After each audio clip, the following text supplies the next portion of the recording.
Hello, welcome back to my channel Mai's kitchen. কেমন আছো তোমরা সবাই? আশা করি সবাই অনেক ভালো এবং সুস্থ আছো। তো আজকে আমি নিয়ে চলে এসেছি অনেক মজাদার একটি রেসিপি। সেটা হলো গরুর ভুঁড়ি বা ভুনার রেসিপি। এটা খেতে অনেকেই পছন্দ করেন, আবার অনেকেই পছন্দ করেন না। তো চলো আজকে দেখে নিই কীভাবে এই ভুনা রান্না করতে হয়। দেখো, আমি একটা কড়াই নিয়ে নিয়েছি এবং এখানে পরিমাণ মতো অয়েল দিয়ে নিয়েছি। অয়েল দিয়ে অয়েলটা গরম হলে এখানে কেটে রাখা কুচি কুচি করে পেঁয়াজ এবং কাঁচা লঙ্কা অ্যাড করে দিয়েছি। এখন এগুলোকে অয়েলে ভাজতে থাকবো কিছু টাইম।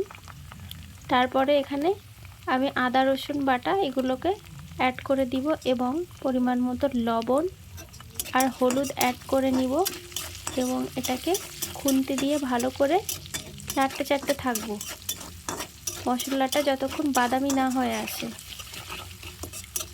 এভাবে নাড়তে থাকবো।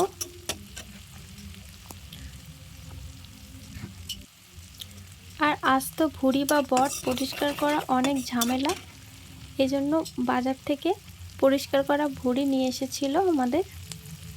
তো সেটাকে আগের দিনে আমি গরম পানিতে ভালো করে পরিষ্কার করে ফুটিয়ে বড় বড় করে কেটে রেখেছি আলাদা করে। তো ওটা আজ আমি রান্না করছি। তো এখানে কিছুটা তেজপাতাও অ্যাড করে দিয়েছি।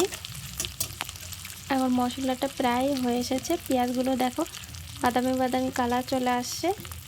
এখন আমি এখানে কেটে রাখা ছোট ছোট করে আলু এগুলোকে দিয়ে নেব এবং এগুলোকে ভালো করে এই মশলার সাথে কিছুক্ষণ কষাতে থাকবো যতক্ষণ না আলুগুলো ভালো করে ফ্রাই হয়ে যায় এবং আলুগুলোর মধ্যে বাদামি বাদামি কালার না চলে আসে ততক্ষণ আমি এগুলোকে এভাবে কষতে থাকবো। তো এইভাবে ভালো করে কষিয়ে নিয়ে তারপরে আমি এখানে অল্প পরিমাণে জল অ্যাড করে দিব। তো জলটা দিয়েও এভাবে ভালো করে কষতে কষতে তারপরে আমি আগে থাকতে কেটে রাখা বা জাল দিয়ে রাখা যে ভুঁড়িগুলো ওইগুলো টুকরো টুকরো করে কাটা আছে ওইগুলো আমি এখানে দিয়ে দেব। তো এখানে আমি আদা রসুনের বাটা পানিটা দিয়ে দিলাম অল্প পরিমাণে। তো এরপরে আমি এখানে দেখো এর কালারটা অনেকটাই চেঞ্জ হয়ে গেছে, আলুগুলোকে গলে গলে গেছে। তো এখন আমি এখানে এই কেটে রাখা ভুঁড়িগুলোকে কি জানো তো, যে কোনো রান্না যত ভালো করে 2-3 বার ধরে কষিয়ে কষিয়ে রান্না করবে সেই রান্নাটা খেতে তত সুস্বাদু এবং টেস্ট হয়। এই জন্য যত বেশি পারবেন কষাতে থাকবেন রান্না।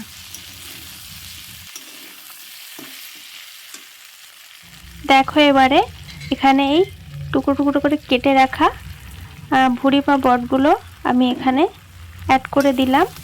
এবারে আমি খুন্তি দিয়ে ভালো করে এটাকে আলু আর ভুঁড়িটা একসাথে কষিয়ে নেব। তো এইভাবে কয়েকবার ভালো করে কষিয়ে নেবে। গরুর খাসির ভুঁড়ি খেতে কে না পছন্দ করে, বিশেষ করে গরুর বট বা ভুনার স্বাদ সবার মুখেই লেগে থাকে। শুধু আমাদের দেশেই নয়, বরং বিশ্বের বিভিন্ন স্থানেও বিভিন্ন প্রাণীর বট বেশ জনপ্রিয়। এছাড়াও এশিয়া, আফ্রিকা, ইউরোপ ও আমেরিকার কিছু অংশের ঐতিহ্যবাহী খাবারের মধ্যে গরু বা খাসি সহ বিভিন্ন প্রাণীর ভুঁড়ি আছে। বিজ্ঞানীদের মতে এই গরু বা খাসির ভুঁড়ি পরিমিত খেলে শরীরে মেলে অনেক পুষ্টিগুণ। যেমন দেখা যায় এতে থাকে iron, potassium, magnesium, calcium, phosphorus, niacin, choline, এছাড়াও আরও অনেক উপাদান লক্ষ্য করা যায়। এছাড়াও গবেষণায় দেখা গেছে সেলেনিয়াম শরীরের সংকেত ও প্রতিরক্ষা ব্যবস্থার একটি গুরুত্বপূর্ণ অংশ। খাদ্য তালিকায় পর্যাপ্ত সেলেনিয়াম রাখলে হৃদরোগ, বন্ধ্যাত্ব এইসব রোগ কমানো যায়। এছাড়াও ভুঁড়ি চর্বিহীন প্রোটিনের একটি চমৎকার উৎস। এটি আপনার পেট দীর্ঘক্ষণ ভরা রাখে, এমনকি শরীরের ক্ষতিগ্রস্ত টিস্যু মেরামত করতে ও পেশি তৈরিতে সাহায্য করে। এছাড়াও গরুর ভুঁড়িতে প্রচুর পরিমাণে ভিটামিন বি, যা রক্ত স্বল্পতা প্রতিরোধে সাহায্য করে। শরীরে রক্ত স্বল্পতা হলে অঙ্গগুলোকে অক্সিজেন পরিবহনের জন্য পর্যাপ্ত লোহিত রক্তকণিকা থাকে না। এর ফলে দুর্বলতা ও ক্লান্তির মতো উপসর্গ দিতে পারে। কিছু গবেষণায় দেখা গেছে ভিটামিন বি12 আছে এমন খাবার গ্রহণের মাধ্যমে এ সমস্যা রোধ করা যায়। এদিকে দেখো, পরামর্শ দিতে দিতে আমার রান্না কমপ্লিট। এখন উপর দিয়ে জিরা মরিচের গুঁড়ো ছিটিয়ে দেবো এভাবে। তো আজকের ভিডিওটি তোমাদের কেমন লেগেছে অবশ্যই কমেন্ট করে জানাবে।